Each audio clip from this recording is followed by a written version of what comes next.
Siyata Dishmaya, Masechet Baba Kama Daf Kuf Gimel. Nous commençons Daf Kuf Bet, Amoud Bet, 9 lignes avant la fin, Tanu Rabbanan.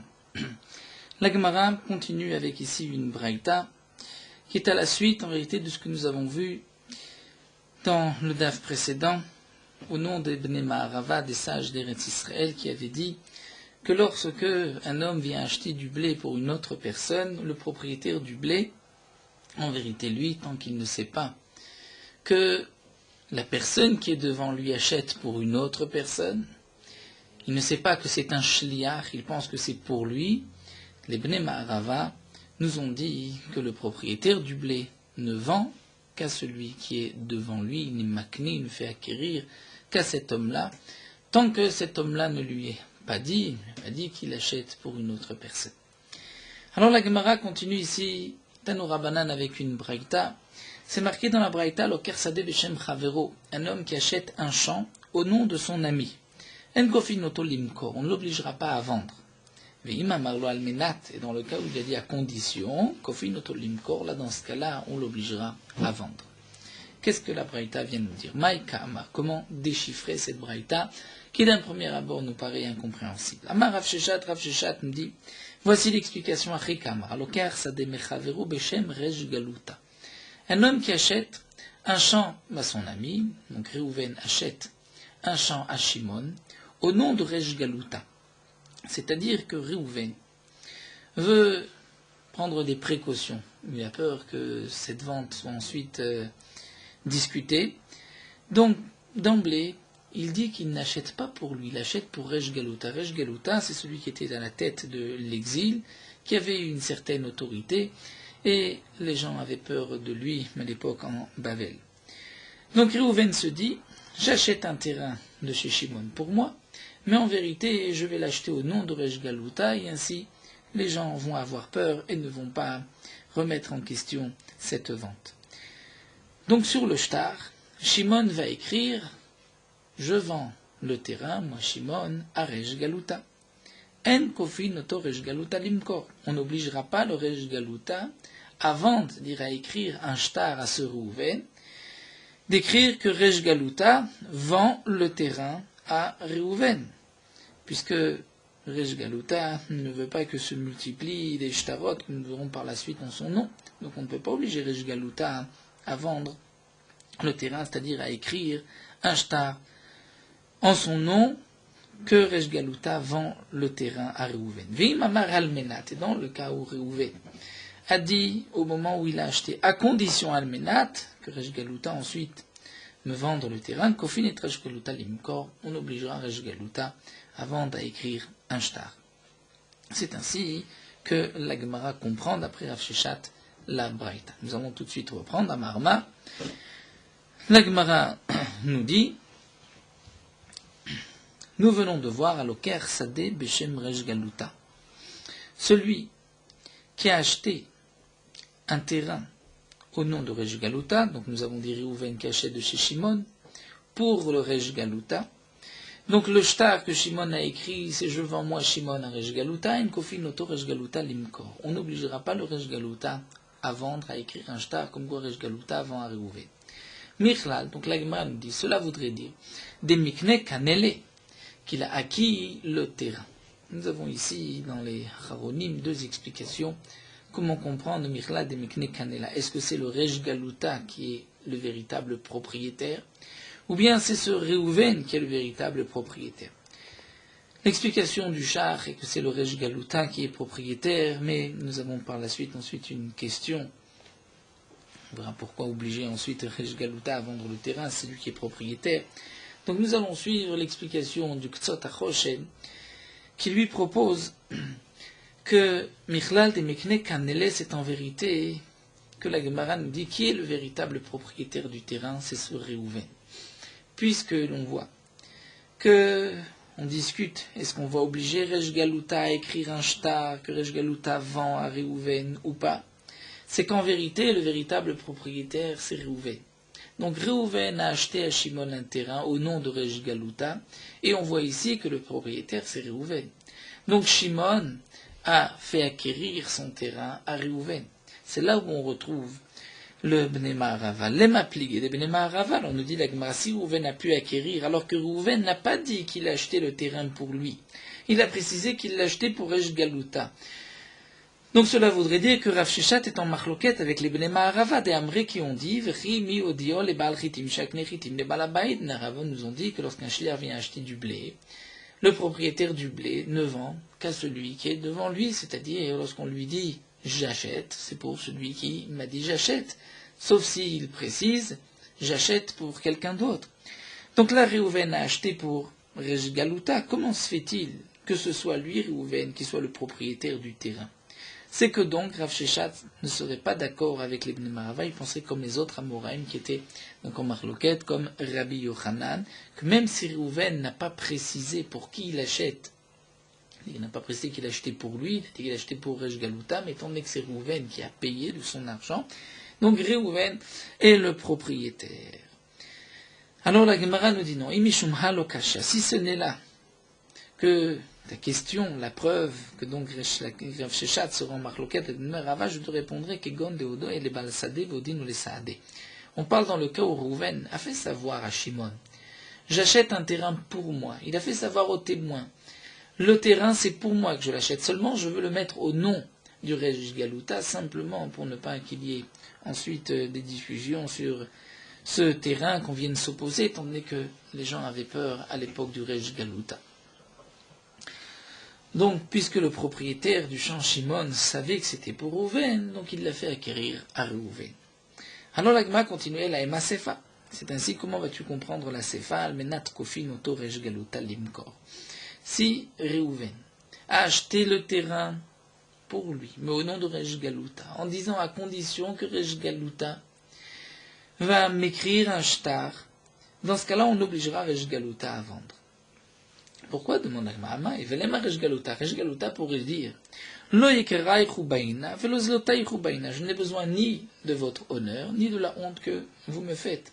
Dire d'un côté, vous voulez me faire honneur, c'est-à-dire que lorsque vous avez mentionné mon nom dans cette vente, c'était pour faire peur aux gens. Donc, j'ai quelque part un honneur que les gens ont peur de moi.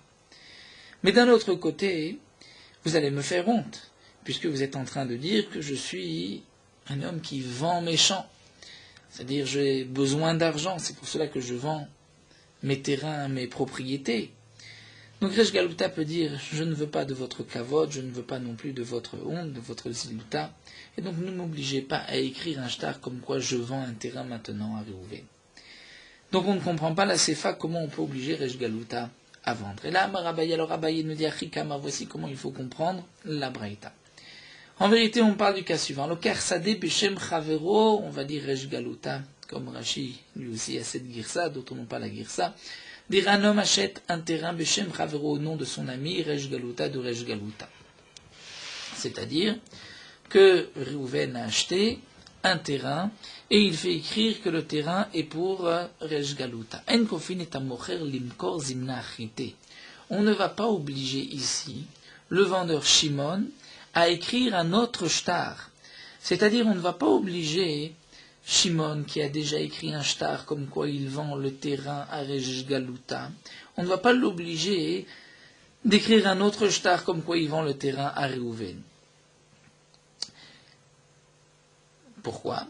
Comme nous dit Rashi, ce que nous allons voir tout de suite dans la Gemara, parce que Réhouven aurait dû poser cette condition avec Shimon et lui dire, attention, tu m'écris un shtar au nom de Resh Galuta simplement, qu'au cas où on vient discuter la vente, je vais montrer, attention, le shtar, c'est au nom de Resh Galuta, c'est Resh Galuta qui a acheté, donc les gens ne vont pas s'opposer à la vente.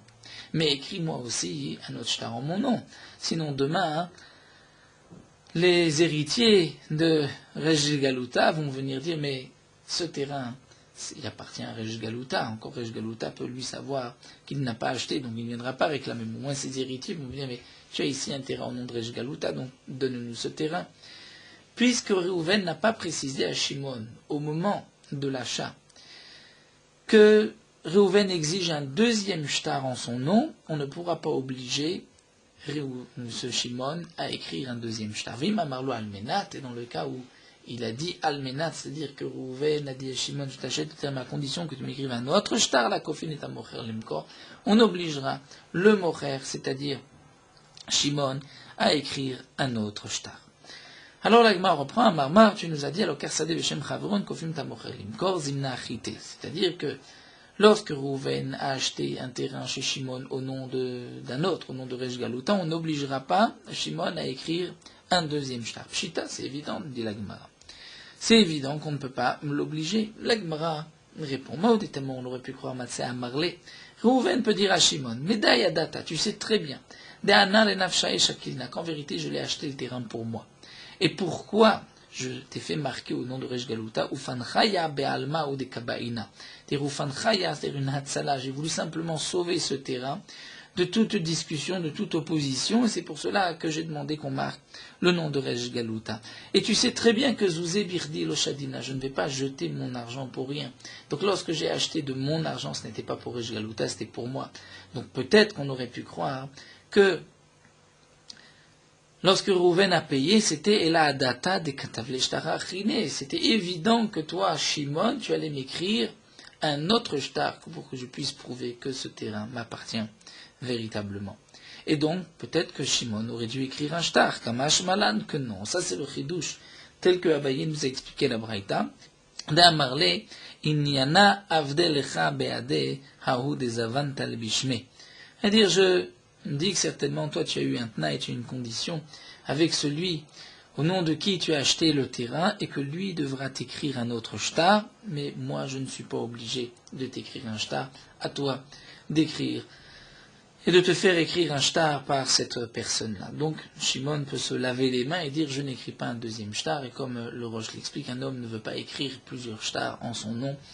Donc, c'est pour cela que le chidouche, c'est que Shimon, le mocher, on ne peut pas l'obliger à écrire un autre shtar au nom de ce Reuven. Donc Shimon n'est pas obligé d'écrire un autre shtar au nom de Reuven.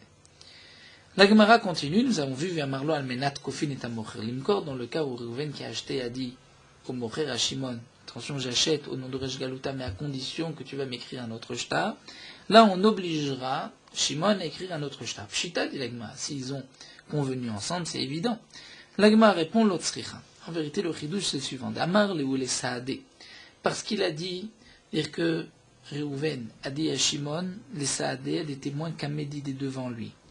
Chazoud ishtarach ene kabaina. Regardez.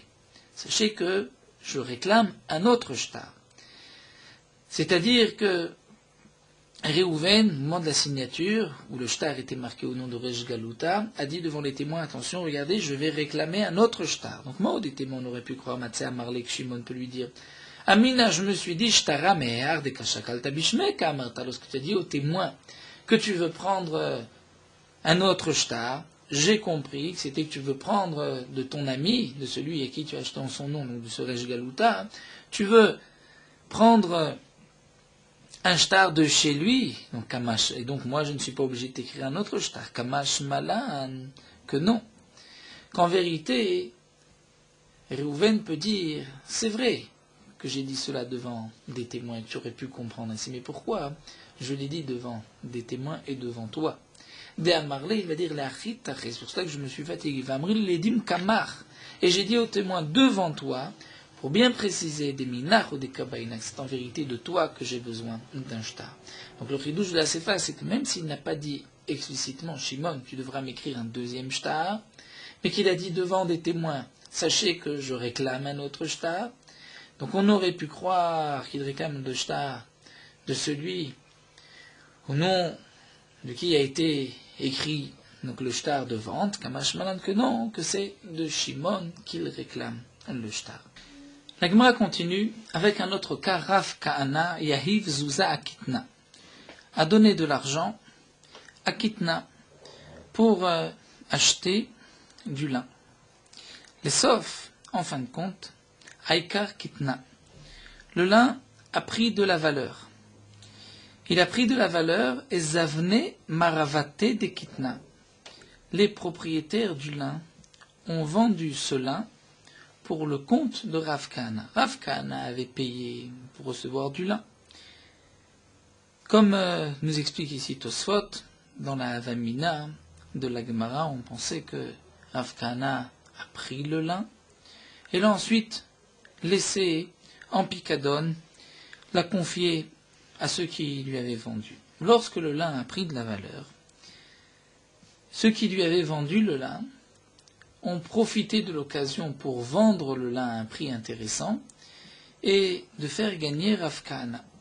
Ensuite, Rav Kahana s'est présenté devant Rav Amarlé et Rav Kahana demande à Rav Ma'evid, que dois-je faire? Izil shkil zuzae, est-ce que je vais aller prendre mon argent, le prix du lin, de ce qu'ils ont vendu avec le bénéfice? Amarlé, Rav lui a répondu, si au moment où ils ont vendu ce lin, ils ont précisé Haïkitna de Kahanaou, que ça c'est le lin de Kahana, de Rav Kahana, c'est-à-dire qu'ils ont précisé que c'était ton lin, à ce moment-là, Zil Shekol, tu peux aller et tu peux prendre l'argent de ce lin. Ve'ilo, et sinon l'otishkol. S'ils n'ont rien dit, ne prends pas, étant donné que ceci est une sorte de ribit d'intérêt, comme nous verrons encore par la suite. Donc là, Gemara veut nous dire Keman, comme qui suit cette sugia, Kibne Ma'arava. Est-ce que c'est comme les Bne Ma'arava, qui ont dit, c'est-à-dire comme nous l'avons vu auparavant, d'Amri, qui ont dit Meodio les Baal Chitim, Shekne Chitim, les Baal Amaot, qui a fait savoir au propriétaire du blé que le shliach qui achète le blé aujourd'hui ne l'achète pas pour lui, mais l'achète pour celui qui lui a donné de l'argent, afin que le propriétaire du blé puisse faire acquérir le blé au Baal Hamaot, au propriétaire de l'argent. C'est-à-dire que qui a fait savoir aux acheteurs qui ont acheté ce lin, puisque ceux qui ont vendu le lin n'ont pas précisé que c'était pour Rav Kahana, donc qui a fait savoir aux acheteurs que cet argent qu'ils vont donner, c'est pour Rav Kahana. La Gemara nous reprend et dit, mais Atou mi yahiv Rav Kahana arba veshakil tmane. Demande la Gemara, mais en vérité, peu importe.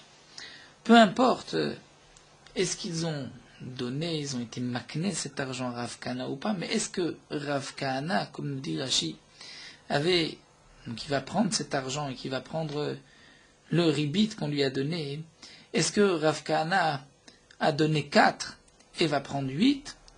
Après tout, il ne prend que son pishtan, son lin. Et donc là où se trouve son lin, nous dit Rashi, c'est à lui. Et ceux qui ont vendu le lin de Rav Kahana, en vérité, lui avaient volé le lin.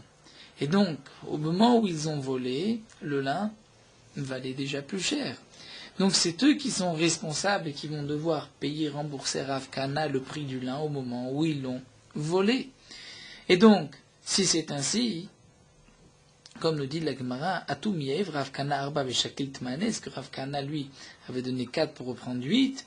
Kitna mimeleudai, car mixal gazloa, le lin a pris de la valeur. Ce sont ceux qui l'ont vendu, qui ont volé à Rav Kahana le lin. Vetnan, et nous avons une Mishnah qui nous dit que tout celui qui vole doit voler, tout celui qui vole doit rembourser ce qu'il a volé comme le prix au moment où il l'a volé. Et donc, si c'est ainsi, au moment où ils ont volé le lin avait pris de la valeur, donc ils doivent rembourser à Rav Kahana le prix du lin tel qu'il vaut aujourd'hui, et ce n'est pas un intérêt. Et donc, en vérité, une question de, comme nous dit la Gemara, il n'y a pas de raison que Rav Kahana ne puisse pas reprendre ce qu'on lui a volé. Alors la Gemara répond à Amré, Atam Amanave. En vérité, là-bas, Rav Kahana n'avait pas pris son pishtan. Comme dit Rashi, Amana Melachon Emuna. Il avait donné de l'argent en confiance, mais eux n'avaient pas de pishtan de lin au moment où ils ont reçu l'argent. Et ils ont fixé avec lui qui lui donnerait, lorsqu'ils auront du lin, en fonction du prix du moment où il a donné de l'argent. Et à ce moment-là, le lin ne valait pas beaucoup, il était comme le prix le plus bas. Et ils ont fixé avec lui qu'ils lui donneront une quantité de lin en fonction du prix du lin aujourd'hui. Et donc même si le lin vaut plus cher par la suite, donc velo mashri Rav Kahana le kitna, et donc contrairement à ce que nous avons pensé au début, Rav Kana, lui, n'avait pas pris le lin, ne l'avait pas tiré, n'avait pas fait de kinyan. Et donc, il n'était pas encore propriétaire du lin. Et donc, pourquoi Rav a interdit de prendre le prix de ce lin qui avait été vendu plus cher? Rav l'état medamara, puisque Rav a dit osim amana beperot venosim amana bedamim. C'est Rav qui interdit de prendre l'argent, puisque comme nous le verrons, Bezrat Hashem, dans Baba Metzia, dans le Perek Izouné, Cher nous rapporte Rashi, où Rav pense qu'on peut faire amana, c'est-à-dire on peut donner de l'argent pour recevoir des fruits en fonction du prix d'aujourd'hui. C'est-à-dire, si pour cette somme on peut recevoir 1 kilo de fruits, si pour cette somme on peut recevoir 2 kilos de fruits, donc on peut donner de l'argent aujourd'hui, à condition de recevoir pour cet argent 2 kilos de fruits, et même si lorsqu'on nous donne ces fruits, pour la même somme, on n'aurait pu avoir qu'un seul kilo, malgré tout, on peut, nous dit Rav, donner de l'argent et recevoir des fruits plus tard, même lorsque les fruits valent plus cher. Ven aussi mamana bedamim, mais nous dit Rav, on ne fait pas mamana bedamim, c'est-à-dire que lorsque il avait donné de l'argent pour recevoir 2 kilos de fruits, aujourd'hui, lorsqu'il vient récupérer ses fruits, pour la même somme, ce n'est que 1 kilo. Le vendeur ne peut pas lui donner aujourd'hui de l'argent, c'est-à-dire comme le prix d'aujourd'hui, puisqu'il doit lui donner 2 kilos. Donc il lui dit, donc je te donne le prix de 2 kilos d'aujourd'hui, il lui donne le double. Là, c'est comme un ribit, puisqu'en fin de compte, il avait donné, on va dire, 2 pièces, il en reçoit 4.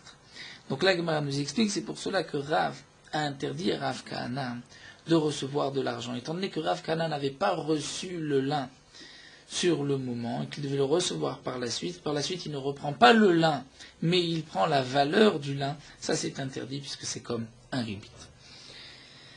La Gemara continue à Gozel et Travero, Shavé Pruta, une nouvelle Mishnah, celui qui a volé à son prochain l'équivalent d'une Pruta. Donc de ce qu'on appelle la petite valeur Pruta. Venish Balo. Et il lui a juré, il a menti, il a juré qu'il ne lui a rien volé, et qu'en fin de compte, il reconnaît sa faute. Donc la Torah dit, il doit rendre ce qu'il a volé, rajouter un 5e et apporter un korban. Et le din est yolichenu acharav afilu le madai. C'est-à-dire au voleur, pour avoir une kapara, pour être pardonné, il se doit de rendre ce qu'il a volé au nixal, à celui qui a été volé. Et donc il doit, de toutes les manières, yolichenu acharav, aller ramener, lui rendre l'argent là où il se trouve, même s'il se trouve loin, il se trouve en Madaï. Loïten, il ne pourra pas donner, le voleur ne pourra pas rembourser l'olibno, ni au fils de celui qui a été volé, en lui disant apporte cela à ton père, étant donné que nous dit Rashi, ici il y a même un cas de force majeure en chemin, il sera responsable tant que l'argent n'est pas arrivé aux mains de celui qui a été volé. Velo les shlucho, il ne peut pas donner non plus à un shaliach, parce qu'il sera responsable tant que l'argent n'est pas arrivé dans les mains de son propriétaire. Aval noten les shler pedin, mais il pourra donner au shler pedin, c'est-à-dire, nous dit Rashi, c'est une takana que les Chachamim ont fait, pour qu'un homme puisse faire teshuva, sinon il va se retrouver dans l'impossibilité, parfois, de rendre l'argent à son propriétaire. Comment va-t-il aller le chercher? Va-t-il débourser plus d'argent encore que ce qu'il lui doit? Donc les Chachamim m'ont dit, tu peux donner un shliach bedin. Là nous avons marloquette entre Rashi et Tosfot. Rashi explique, Tosfot dit qu'on comprend de Rashi qu'on donne au shliach bedin, et le shliach bedin gardera cet argent jusqu'au moment où celui qui a été volé reviendra. Tosfot n'est pas d'accord, et Tosfot nous dit que, en vérité, que c'est par rapport à la harayut, nous dit Tosfot, que dès que le shliach bedin l'a reçu, il est immédiatement pardonné, il n'a pas besoin d'attendre que ceci arrive aux mains du nixal. Ça c'est la takana des chachamim. Veimet, dans le cas où celui qui a été volé est mort, yarzir li yorshav, le voleur devra rendre à ses héritiers. La Mishnah continue, Natano et Takeren, il lui a remboursé le capital, ce qu'il a volé. Velo Natano et Tachomesh, mais il n'a pas donné le 1/5. Ou bien Machalo à la Keren. Le Nixal lui dit, bon, je renonce sur le Keren, tu n'es pas obligé de me le donner. Velo Machalo à Chomesh, il me dit, mais le Chomesh, le 1/5, je veux que tu me le donnes. Ou Machalo alze ve alze, il pardonne, il renonce aux deux. Chous mi parot shave pruta bakeren. À l'exception, il dit, mais je veux que moins qu'une shave pruta, du Keren, du capital, tu me rendes malgré tout. Dans ce cas-là, il n'est pas nécessaire d'aller lui apporter l'argent jusqu'au bout du monde. Dans le premier cas, puisqu'il a donné le keren, même s'il n'a pas donné le chomesh, c'est suffisant, il doit au moins donner le capital. Dans le deuxième cas, parce qu'il a renoncé au keren, même s'il n'a pas renoncé au chomesh, mais c'est le keren qu'on doit apporter par le chomesh. Et dans le cas où il a renoncé aux deux, à l'exception de moins de shavipruta, il n'est pas nécessaire de l'amener au propriétaire. Mais Nathan lo et a chomesh, ou Nathan lo et a keren, s'il a payé le 1/5, il ne lui a pas donné le capital, ce qu'il avait volé. Ou machal lo ala chomesh. Le nixal renonce au chomesh, mais il ne renonce pas au machal ou à la keren. Ou bien machal ou alze ve'alze, il renonce aux deux chous, mais chaveh pruta bekeren, exception de l'équivalent d'une pruta du keren, il dit ça tu devras me rendre. Là, dans ce cas-là, tzarich lelechachav, il doit lui rendre pour avoir une kapara là où il se trouve.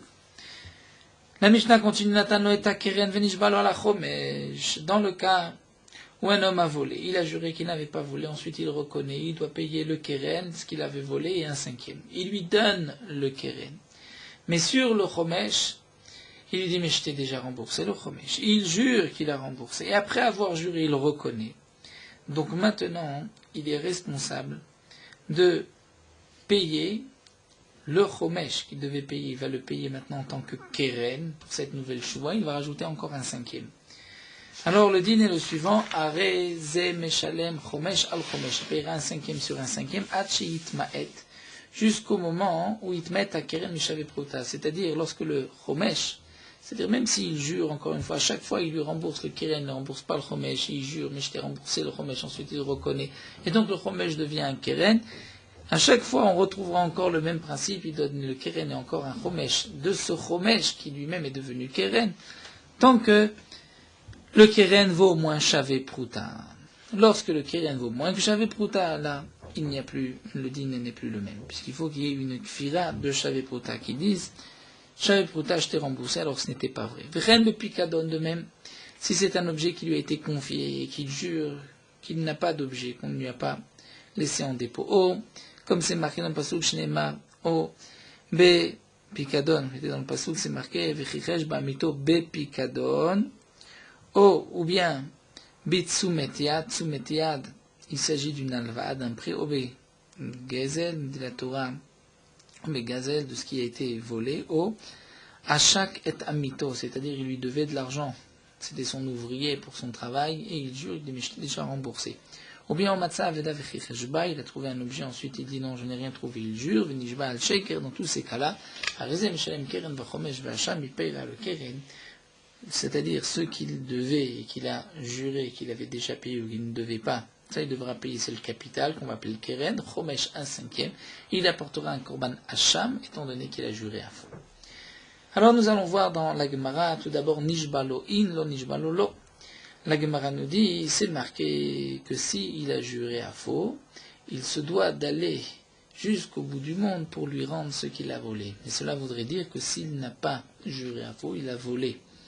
Et le nixal, celui qui a été volé, propriétaire de cet objet, de cet argent, et à l'autre bout du monde, je ne suis pas obligé d'aller le lui rendre. Mané, qui serait l'auteur de cette Mishnah? Le Rabbi Tarfon ou le Rabbi Akiva, ce n'est ni Rabbi Tarfon ni Rabbi Akiva des Tania, puisque nous avons vu dans la Braïta. Une souga que nous verrons plus en longueur dans ma Sechet Baba Metzia. Ou Gazal Echad Mechamisha Ven Yedea Ezemiem. Un homme a volé à une personne parmi 5, il y a 5 personnes devant lui, il a volé à un des 5, il ne sait pas auquel des 5. Vikol Echad Omer. Et chacun des 5 dit Oti Gazal, c'est à moi qu'on a volé. Mani Agzela Benem Mistalek. Le voleur va laisser la Gzela parmi eux et il se retire d'Ivri Rabbi Tarfon. En vérité, comme nous rapporte Tosfot, la Gemara explique dans Baba Metzia que ce n'est pas qu'il va laisser l'argent et qu'un des 5 va s'en approprier, mais il devra garder l'argent jusqu'au moment où on trouvera le véritable propriétaire par des témoins. Rabbi Akiva Omer, Rabbi Akiva dit ce n'est pas le chemin, le moyen qui va le faire sortir de la Avera, il a volé, il doit rembourser ce qu'il a volé. Elle a dit Rabbi Akiva, il va donner, rendre ce qu'il a volé à chacun des 5, étant donné qu'il ne sait pas auquel des 5 il a volé. Donc, d'après Rabbi Akiva, on voit que la hachava doit se faire à chacun des 5. D'après Rabbi Tarfon, puisqu'il ne sait pas, il laisse l'argent. Alors nous dit la Gemara Mané qui est l'auteur de la Mishnah. Dans la Mishnah, donc nous avons vu que si un homme a volé, il jure qu'il n'a pas volé. dans ce cas-là, il se doit de rendre ce qu'il a volé, même jusqu'au bout du monde, mais s'il a volé, qu'il n'a pas juré, là, il n'a pas d'obligation d'aller jusqu'à l'autre bout du monde. Mané, qui est l'auteur de la Mishnah? Rabbi Tarfon, c'est Rabbi Tarfon. A priori, Afalgav di Ishtaba. Pour Rabbi Tarfon, même s'il a juré, Amamani Akzela Benem Mistalek, Rabbi Tarfon nous dira que il laisse l'Akzela Benem, il se retire. Et Rashi a l'air d'expliquer, non pas comme Tosfot, mais il laisse devant lui, puisque les Baalim sont là. Donc je laisse, je dis, voici, le propriétaire est là, là où il est. À lui de, j'ai rendu, c'est aux 5 de s'arranger entre eux, mais moi j'ai rendu. Donc pour Rabbi Tarfon, même lorsqu'on a juré, on pourrait laisser, il n'est pas nécessaire d'apporter l'argent, que l'argent soit donné dans les mains du propriétaire. Et Rabbi Akiva, c'est Rabbi Akiva. Pour Rabbi Akiva, même s'il n'a pas juré à vous, Amar Rabbi Akiva dit, il doit donner à chacun des 5. Donc, qui est l'auteur de la Mishnah? L'Agma répond, les Olam, en vérité, on peut expliquer que c'est Rabbi Akiva. Quand est-ce que Rabbi Akiva a dit qu'il doit donner ce qu'il a volé à chacun des 5? C'est en vérité Echad Ishtaba ou des Kamar, c'est lorsqu'il a juré. Rabbi Akiva parle dans le cas où il a juré. Maïtama, pour quelle raison? D'Amakra, puisque la Torah a dit à propos de celui qui a juré à faux, la Torah dit la chair ou l'eau, itnenu biyom hashmato. Puisqu'il a juré, il rendra la chair ou l'eau. Celui à qui appartient cet argent, il donnera biyom hashmato. Et donc la Gemara nous dit qu'on peut ici l'expliquer d'après Rabbi Akiva, et Rabbi Akiva lui-même n'a parlé que dans le cas où il a juré à faux. Mais alors, comment comprendre Rabbi Tarfon, qui lui, dans ce cas-là, a dit Mani Akzela Benem Mistalek?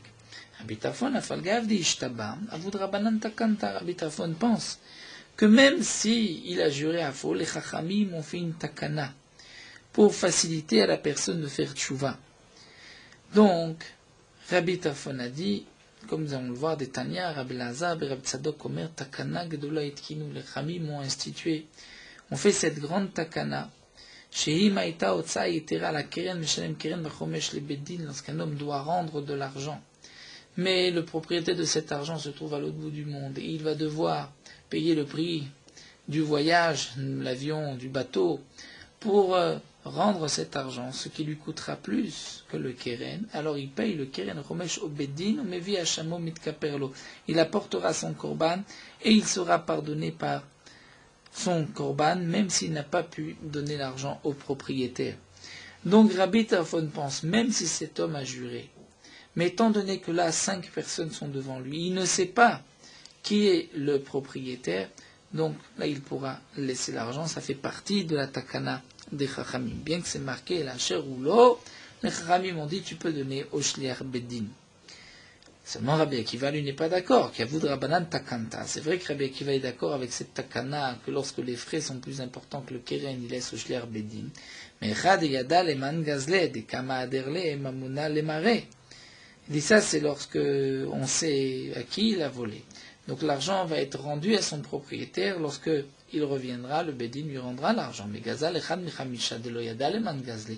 Lorsqu'il a volé à une personne parmi 5, il ne sait pas à qui il a volé. Donc là, d'après Rabbi Akiva, de lo'adar mamoun et marais, s'il laisse l'argent ne reviendra pas à son propriétaire. Lo'avud Rabbanan Takante, il faut payer à chacun des 5. Donc ici, la Gemara nous explique que notre Mishnah peut être expliquée d'après Rabbi Akiva.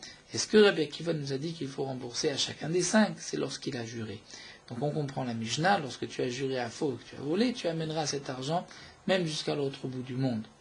Mais lorsque tu n'as pas juré, là il n'y a pas d'obligation de rendre cet argent à son propriétaire, c'est-à-dire on peut laisser l'argent ici, il n'y a pas besoin d'aller le chercher.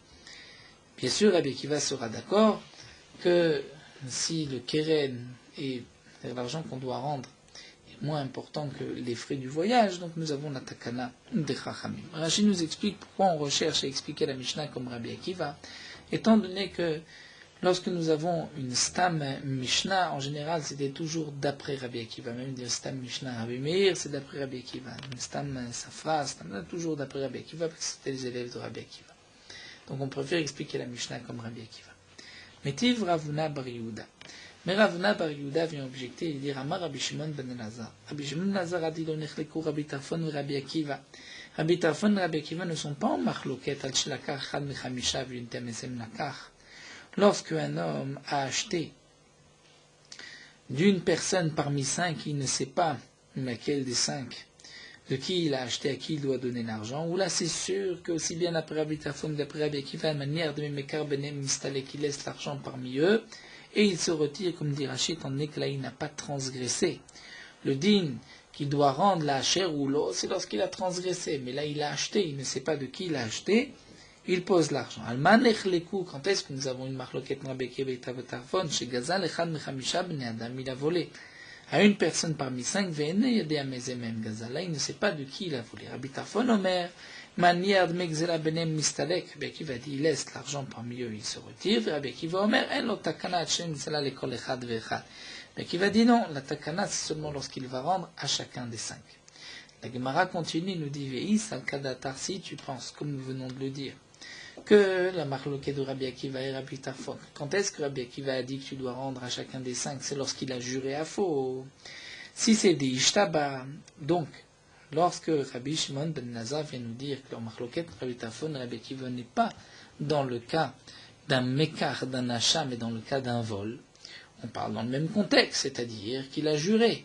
Il a juré à faux. Donc, peu importe en vérité s'il a juré à faux dans le cadre d'un achat ou dans le cadre d'un vol, Mali Lakar, Mali Gazal, puisqu'il a juré à faux, et puisqu'il a juré à faux, la Torah a dit il doit rendre la chair ou l'eau à qui appartient cet objet. Donc il n'y a pas de différence, que ce soit parce qu'il a volé, Gezel, ou Smatiad, une alva, un prêt où l'argent lui est arrivé dans ses mains. En vérité, on ne comprendrait pas la différence entre lakar ou gazal si on parle du cas où il a juré. Ve'od de plus, metiv rava rava object. C'est marqué maaseh bechassid echad shel lakar mishne ben adam. C'était un homme pieux, un chassid, qui a pris de 2 personnes, qui a acheté de 2 personnes. Velo aya yodea meze même lakar. Il ne savait pas duquel des 2. Au balifne Rabbi Tarfon, il se présente devant Rabbi Tarfon et Omar lo, Rabbi Tarfon lui a dit anard mem ekra benem mistalek, laisse l'argent parmi eux et retire-toi. Balifne Rabbi Akiva, il se présente chez Rabbi Akiva. Amalo Rabbi Akiva lui dit, tu dois payer à chacun des 2. Donc là, c'est vrai que ce Tana de Maaseh Bechassid Echad, celui qui a enseigné cet enseignement du Chassid Echad, n'est pas d'accord avec ce que nous venons de voir de Rabbi Shimon ben Lazar, puisque Rabbi Shimon ben Lazar nous a dit que Rabbi Tarfon et Rabbi Akiva ne sont pas en marloquette dans le cadre d'un achat. Ici, on voit que même dans le cadre d'un achat, il y a une marloquette. Mais en tout cas, demande l'agmaïs al-kada tachdemishtaba, si tu penses que leur marloquette, quand est-ce que Rabbi Akiva a dit qu'il faut aller apporter cet argent à son propriétaire, c'est seulement s'il a juré à faux? Demande l'agma chassid mishtaba. Est-ce que tu penses qu'un chassid va jurer, un homme pieux va jurer beshikra à faux? On ne va pas l'appeler un homme pieux. Que d'abord il a juré à faux et ensuite il est devenu un homme pieux. C'est impossible. Pourtant, chaque fois que c'est mentionné dans le chat, c'était le cas d'un chassid echad, c'est ou Rabuda ben Baba ou Rabuda ben Rabilae. Ou bien Rabuda ben Baba, ou bien Rabuda ben Rabilae, et eux ne sont pas des chassidim qui sont devenus chassids, c'est-à-dire qui auraient pu jurer à faux et ensuite on fait tchouva. Rabuda ben Baba et Rabuda ben Rabilae, chassidim des mikra, vous, ils étaient depuis le début des hommes pieux. Donc, ils n'ont pas pu jurer à faux. Et donc, malgré tout, on voit que Rabbi Akiva pense qu'il faut donner l'argent à son propriétaire. Si c'est ainsi, toute la réponse que nous avons donnée est donc tombée. On a voulu répondre que l'auteur de notre Mishnah serait Rabbi Akiva, et d'après Rabbi Akiva, quand est-ce qu'on doit rembourser à chacun? C'est lorsqu'on a juré à faux. Eh bien, ceci est tombé. Donc la Gemara reprend, et là, le Olam Rabbi Tarfon. On va dire qu'en vérité, l'auteur de notre Mishnah, c'est Rabbi Tarfon. Donc c'est Rabbi Tarfon. Quelle était la question sur Rabbi Tarfon? C'est que dans la Mishnah, on a vu que lorsque tu as juré à faux, tu dois aller apporter l'argent à son propriétaire là où il se trouve. Mais si tu n'as pas juré, là tu n'es pas obligé. Et d'après Rabbi Tarfon, la Gemara avait posé la question que d'après Rabbi Tarfon, même lorsqu'il a juré, il n'est pas obligé d'apporter l'argent. Alors la Gemara répond, Umodé Rabbi Tarfon echad ishtaba, mais Rabbi Tarfon est d'accord. C'est-à-dire tout ce que Rabbi Tarfon a dit, manière Xela Benem, tu laisses l'argent parmi eux, et on parle dans le cas où il n'a pas juré, c'est pour cela que tu laisses l'argent. Mais lorsque tu as juré, Là, Rabbi Tarfon est d'accord que tu dois aller apporter cet argent à son propriétaire.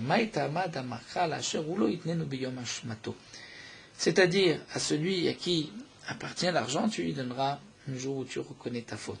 Et donc Rabbi Tarfon lui pense qu'il y a une différence si tu as juré à faux ou pas. Lorsque tu as juré à faux, tu dois rendre l'argent à son propriétaire. Lorsque tu n'as pas juré à faux, là tu n'es pas obligé d'aller le lui rendre.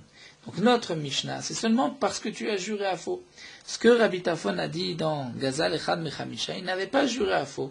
Donc tu peux laisser la xéla, tu n'es pas obligé de la rendre à son propriétaire. Mais Rabbi Akiva là-bas, même si tu n'as pas juré à faux, n'est pas d'accord. Rabbi Akiva a falgav de la Mishtaba-Kanis, même si il n'a pas juré, il y a un knas, une amende. Il y a une amende et il est obligé de rendre à son propriétaire. Alors la Gemara pose une question vers Rabbi Tarfon, Mirde Echad et Mishtaba lo Saged et lo Hoda. Puisque Rabbi Tarfon, lorsqu'un homme a juré, et qu'on explique ici qu'il y a une différence s'il a juré ou s'il n'a pas juré. Mais pour Rabbi Tarfon, dans le Passouk, c'est lorsqu'il a juré qu'ensuite il reconnaît. Comme c'est marqué dans le Passouk, V'idvadou et Ratatam, nous rapporte Rachid, nous c'est la guerre.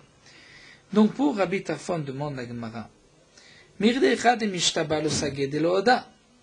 Puisque lorsque tu as juré, quand est-ce que tu vas devoir rendre à son propriétaire? C'est si tu reconnais. Donc, Ma'erev nishba, afilobulo shubuaname. En réalité, même si tu n'as pas juré. Detania, puisque nous avons une braïta modé Rabbi Tarfon. Bomer lishnaim gazalti echad mikem mane, venyode eze mikem, noten la zemane vela zemane. Là, Rabbi Tarfon dit que lorsqu'un homme vient de lui-même dire, j'ai volé à un de vous deux, donc lui à vous, et il dit, mais je ne sais pas auquel des deux, là, noten la zemane vela zemane, il donnera un mané à l'un et un mané à l'autre. Pourquoi? Shekvaroda mipne atzmo. Parce que il vient lui-même reconnaître. C'est-à-dire, puisqu'il vient reconnaître, et qu'il vient la tête yedei shamayim, il vient s'acquitter, que même dans le ciel, il soit propre, et qu'on ne puisse pas lui reprocher quoi que ce soit. C'est vrai que le Beddin ne peut pas l'obliger, mais malgré tout, il aura une punition dans le ciel, et donc il devra rendre à son propriétaire. Donc si c'est ainsi, nous dit l'Agmara, puisque on parle d'après Rabbi Tarfon, dans le cas où il a juré qu'ensuite il reconnaît. Pourtant, nous voyons que Rabbi Tarfon, lorsqu'il reconnaît, même s'il n'a pas juré, il pense qu'il faut donner à son propriétaire pour la tzeti des Shamaïm. Donc comment va-t-on comprendre notre Mishnah? Et là, Rava répond et dit, Shane matnitim. La Mishnah, c'est différent. En vérité, la Mishnah nous dit Rava, comme l'explique Rachid, d'Ivra Koli, c'est d'après tout le monde. Aussi bien Rabbi Tarfon que Rabbi Akiva. Et il n'y a pas de question. Ce n'est pas le même cas de celui qui a volé à une personne parmi cinq qui ne sait pas de qui il a volé. Pourquoi?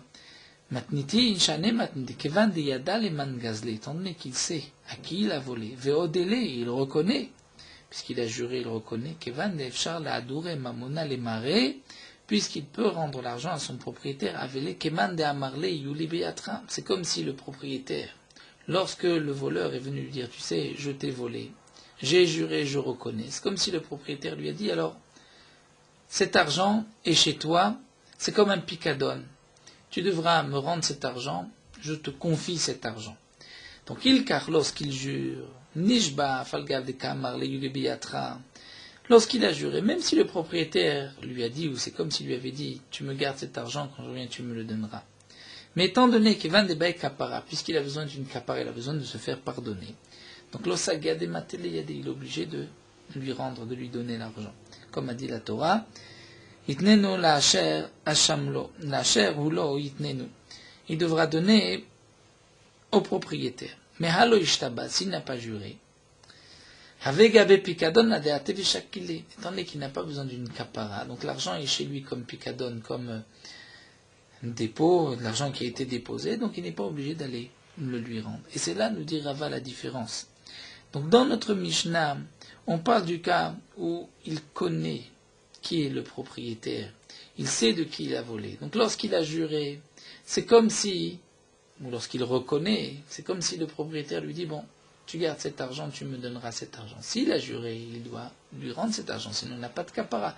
Donc la Mishnah a dit, tu es obligé d'aller lui ramener l'argent, même à l'autre bout du monde, à Filou les Madaï.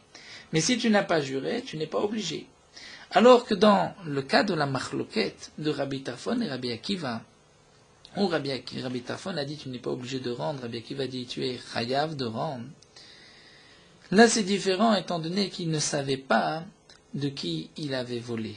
Donc puisqu'il ne sait pas de qui il a volé, là nous avons la machloket entre Rabbi Tarfon et Rabbi Akiva. Et donc ainsi la Gemara répond et explique la Mishnah. Donc au début on a voulu expliquer comme Rabbi Akiva, ensuite comme Rabbi Tarfon. Et la conclusion de Rava, c'est que la Mishnah peut aussi bien aller d'après Rabbi Tarfon que Rabbi Akiva. La Mishnah parle dans le cas où on sait à qui on a volé. Rabbi Tarfon et Rabbi Akiva nous parlent dans le cas où on ne sait pas. C'est là où nous avons la marloquette Rabbi Tarfon et Rabbi Akiva. Voilà, nous arrêtons ici et nous terminons sur Meorot HaHalacha, Daf Kuf Gimel, dans un endroit où l'habitude est de faire monter à la Torah le Israël ou le Kohen ou le Lévi par son nom. Il y a un mode, un tel, fils d'un tel. Et qu'on a déjà annoncé le nom du Kohen, que le Kohen puisse monter à la Torah. Et en fin de compte, on voit que le Kohen n'est pas dans la synagogue. On ne pourra pas appeler un autre Kohen par son nom, que cet autre Kohen, par le nom du deuxième, puisse monter à la Torah.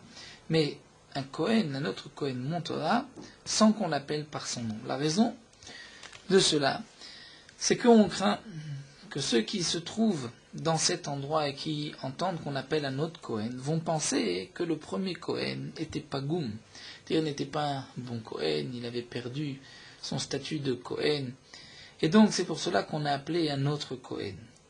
Donc il vaut mieux faire monter un Kohen sans le nommer. De même pour le Lévi, si on appelait un Lévi par son nom, et qu'il s'avère que le Lévi n'est pas dans la synagogue, on fera monter un autre Lévi sans l'appeler par son nom.